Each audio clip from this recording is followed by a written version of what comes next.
बात करने जाएंगे क्लास नाइन्थ चैप्टर 11 कंस्ट्रक्शन की। तो कंस्ट्रक्शन एक बहुत छोटा चैप्टर है और इसमें से क्वेश्चन एक पक्का आता है ना।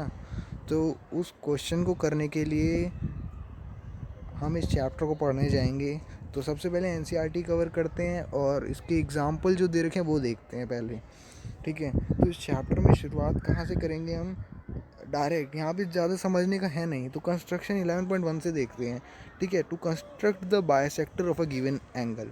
एक एंगल दे रखा है आपको और उसका बायसेक्टर निकालना है। तो क्या करेंगे हम? ठीक है, given an angle A B C we want to construct its bisector. तो फिगर में आप देख सकते हैं 11.1 में कि ए बी सी नाम से एक एंगल दे रखा है, उसका बायसेक्टर बनाना है हमें। तो take B as centre and any radius, draw an arc to intersect the ray B A and B C से ई एंड डी रिस्पेक्टिवली। तो हमने क्या करा, ई डी जो आर्क है वो एक सर्कल की है। अगर हम डॉट डॉट से इसको एक्सटेंड कर दें तो इस सर्कल की जो आर्क हमने बनाई है उसमें B E equal to B D होगा, है ना, क्योंकि दोनों ही रेडियस हैं। तो हमने कुछ आर्क बना दी जो दोनों को कट कर रहे हैं ई और डी पॉइंट्स पे। ठीक है, next take D and E as centre. अब हम डी और ई को सेंटर मान के चलेंगे and with the radius more than 1/2 of D E draw arc to intersect each से एफ।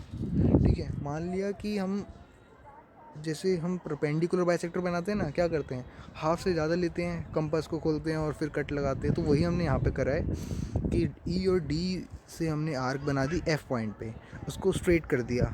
ठीक है, तो बी फिर जहाँ पे वो कट हुई ना वहाँ से स्केल लेके बी और एफ को ज्वाइन कर दिया, एक्सटेंड कर दिया। तो हुआ क्या, द रे बी एफ, रे है बी एफ। ठीक है, क्योंकि लाइन और रे में क्या अंतर होता है, रे जो होती है वो एक ही साइड जाती है, लाइन दोनों।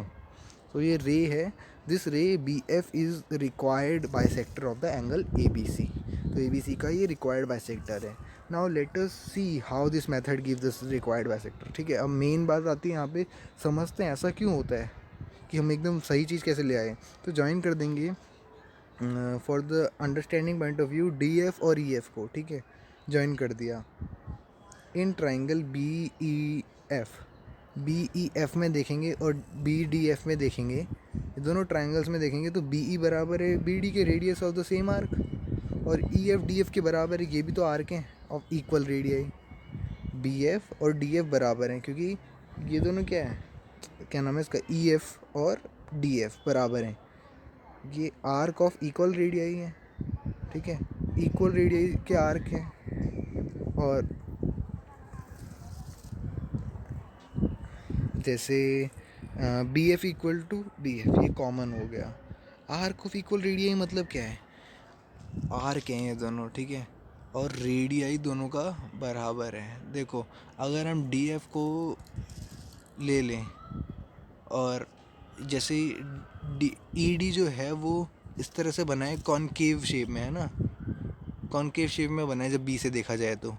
और अगर हम कॉनकेव शेप में एफ से बनाए तो एक आर्क जैसा बन जाएगा। कॉनकेव मतलब कि जैसे स्पून होता है ना तो बेंड होता है वो, तो वैसे बी के साइड बेंड बना है। अगर हम एफ के साथ बेंड करेंगे तो सेम चीज़ हो जाएगी, वो एक आर्क हो जाएगी। आर्क जो होती है वो इक्वल होती है ना, तो वही चीज़ ये ई एफ बराबर डी एफ हो गई, ये आर्क है सेम रेडियाई की। ठीक है, आगे तो इसका मतलब एस एस एस से क्या हो गया हमारा, ये कॉन्ग्रुएंट हो गया। तो इससे हमें क्या पता चलता है कि एंगल ई बी एफ जो है वो डी बी एफ के बराबर है, ये दोनों बराबर हैं आपस में। तो इससे सी पी सी टी से हमने इसको एंगल बाइसेक्टर प्रूव कर दिया। अब कंस्ट्रक्शन 11.2 आती है। ठीक है, तो to construct the perpendicular bisector of a given line segment. अब परपेंडिकुलर बाइसेक्टर बनाने एक लाइन सेगमेंट का, given a line segment A B दे रखी है, we want to construct its perpendicular bisector. तो इसका परपेंडिकुलर बाइसेक्टर बनाने के लिए हम क्या करेंगे, 3 स्टेप्स में काम करेंगे। ठीक है, यहाँ पे 3 स्टेप्स ही हैं। तो पहला स्टेप कहते हैं कि take A and B as centre, A और बी को सेंटर मान के and radius more than half A B. ठीक है, तो यही करना है, ए और बी को सेंटर मान के और रेडियस जो है वो आधे से ज़्यादा मान लेना है, यानी कंपास को आधे से ज़्यादा खोलना है। ड्रॉ करनी है एक arc on both side of the line segment. आधे से ज़्यादा खोलने का कारण क्या है, देखो अगर आधे से कम खोलेंगे तो दोनों को ही एक साथ करना पड़ेगा, यानी दोनों मैच जो करेंगी वो सही जगह पे नहीं करेंगे, है ना, फिगर जो है वो बेकार लगेगी, और ऊपर से हमें कॉम्प्लेक्सिटी होगी ये सही फिगर बनाने में, तो हम आधे से ज़्यादा लेके चलते हैं। तो draw arcs on both side of the line segment A B to intersect each other, एक दूसरे को इंटरसेक्ट करें। Let these arc intersect each other at point P और क्यू पे एक दूसरे को इंटरसेक्ट कर रही है, जॉइन पी क्यू को जॉइन कर दिया। And let P Q intersect A B at point M, अब ये एम पे इंटरसेक्ट कर रही है, then line P M Q is the required perpendicular bisector of A B. Perpendicular bisector मतलब 90 डिग्री भी बनाए और साथ में ए बी पूरी लाइन को बाइसेक्ट कर रहा है टू इक्वल हाफ्स में।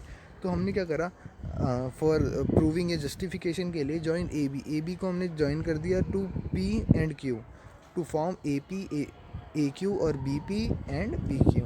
तो हमारे पास दो ट्राइंगल्स मिल गए, पी ए क्यू और पी बी क्यू, दो ट्राइंगल्स मिल गए, एक तो लेफ्ट हैंड साइड में एक राइट हैंड साइड में। तो क्लियरली देखा जाए कि पी ए पी जो है वो बी पी के बराबर है arc of the equal radii.